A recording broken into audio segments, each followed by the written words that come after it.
कई बार एक महिला की तरफ से एक सवाल आता रहता है कि साहब मेरा मेंटेनेंस का केस 2 साल 3 साल से चल रहा है लेकिन अभी तक मेरा मेंटेनेंस नहीं बना। तो आज की वीडियो पूरी डिटेल में बात करने वाले हैं कि पत्नी जल्दी से जल्दी मेंटेनेंस कैसे बनवा सकती है। साथ ही में ये वीडियो पति और पत्नी दोनों के लिए वीडियो काफ़ी महत्वपूर्ण होने वाला है, इस वजह से इस वीडियो को इंतजार जरूर देख लेना।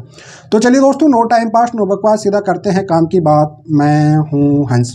सेकंड बात दोस्तों, कमेंट में नंबर ना छोड़े। अगर आप मुझसे ही बात करना चाहते हो, डिस्कशन पूरी डिटेल होती है, अपॉइंटमेंट बुक करके आप बात कर सकते हैं। देखिए दोस्तों, होता है क्या कि जब भी कोई भी पति पत्नी का मामला चलता है तो सबसे बड़ी जो प्रॉब्लम आती है वो मेंटेनेंस को लेके आती रहती है। क्योंकि कई बार क्या होता है कि मैक्सिमम 95% महिलाएं होती है वो डिपेंडिंग पूरी तरह से अपने हस्बैंड पे होती है। उनके पास बाल बच्चे भी होते हैं, अपना खर्चा भरण पोषण करने में वो सक्षम नहीं होती है। तो ऐसी कंडीशन में उनका जो मेंटेनेंस होता है वो काफ़ी डिले हो जाता है, तो वह काफ़ी प्रॉब्लम क्रिएट हो जाती है। तो देखिए, सबसे पहले तो आपको जब भी मेंटेनेंस की फाइल लगाते हो तो उसमें सबसे पहले आप डीवी केस में मेंटेनेंस की फाइल लगाया करो। मेन फाइल जो डीवी केस की आपकी लगती है उसके साथ साथ में आपकी इंट्री मेंटेनेंस की फाइल भी साथ के साथ चलनी चाहिए। जी हाँ, मैक्सिमम महिलाएं क्या करती है कि सीआरपीसी 125 में मेंटेनेंस का केस करती है, जो कि एक सिविल केस होता है और काफ़ी डिले हो जाता है। लेकिन एक डीवी केस होता है वह क्रिमिनल केस होता है। हालांकि डीवी केस की प्रोसेसिंग भी पूरी सिविल केस की तरह ही चलती है, लेकिन होने में डीवी केस एक क्रिमिनल केस होता है।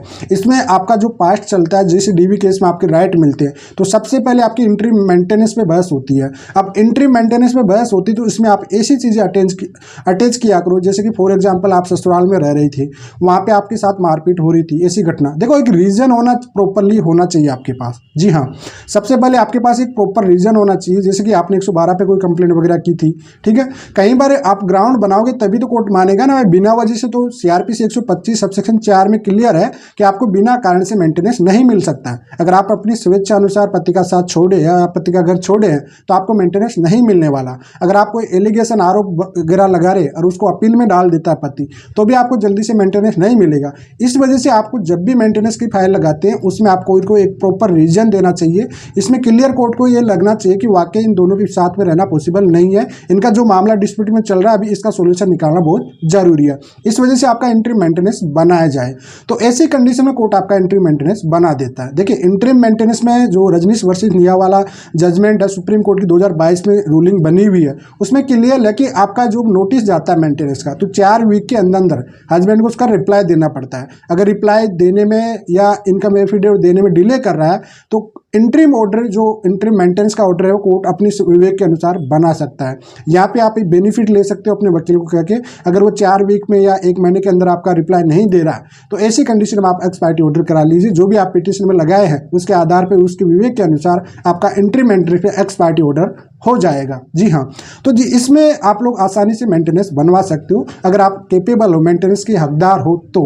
लेकिन अगर आप कहीं जॉब कर रहे हो, अच्छी सी सिचुएशन, आपका कोई सिचुएशन अच्छी है, कंडीशन है, तो फिर आपका मेंटेनेंस जल्दी से नहीं बनने वाला। जी हाँ, दूसरी बात, आपके पास बच्चे हैं, जैसे आपके पास बच्चे भी होती है, रिस्पॉन्सिबिलिटी आपकी खुद की होती है, तो ऐसी कंडीशन में आप लोग 2 एप्लीकेशन लगाया करो मेंटेनेंस की, बच्चों की अलग से और आपकी खुद की अलग से। जी हाँ, देखो, बच्चों का मेंटेनेंस भी एक अलग से बनता है और आपका खुद का भी अलग से बनता है। ऐसा नहीं कि कंबाइंड में एक ही बना दिया जाता। आप कभी भी एक जजमेंट पढ़ते होंगे, जब भी जिस महिला के पास कोई भी बच्चे होते हैं तो उसमें देखा जाता है 2000 बच्चे के लिए बने हैं, 3000 वाइफ के लिए बना है, तो वह अलग अलग से आपका मेंटेनेंस बन जाता है। ठीक है, तो सबसे पहले आप इन चीज़ में डीवी केस में इंट्रीम मेंटेनेंस कराएगा।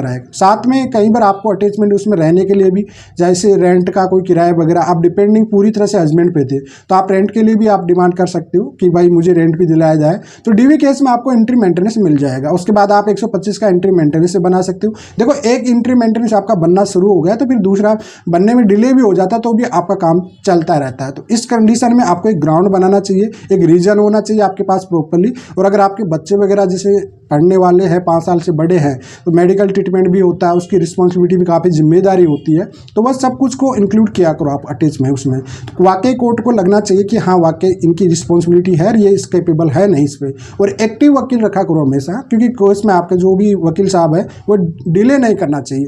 कई बार महिलाओं के आरोप भी होते हैं कि साहब वकील साहब काम भी नहीं करे, तो आप खुद एक्टिव होंगे तभी जाके वकील साहब काम करेंगे, अन्यथा आप खुद एक्टिव नहीं हो तो फिर वकील साहब के भरोसे तो आप बैठे रहो, क्योंकि जैसे आप चलोगे वैसे वकील साहब चलेंगे धीरे धीरे। इस वजह से आपके खुद ही केस में आप पहले तो आपको खुद को एक्टिव करना पड़ेगा।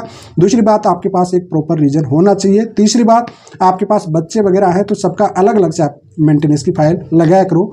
चौथी बात, आपको अगर रिप्लाई टाइम पे नहीं दे रहा और पति ऑर्डर को एक्सेप्ट कर लिया तो आप उसका एक्सपायरी ऑर्डर करा सकते हो। फिलहाल आज के लिए इतना ही। जय हिंद, वंदे मातरम दोस्तों।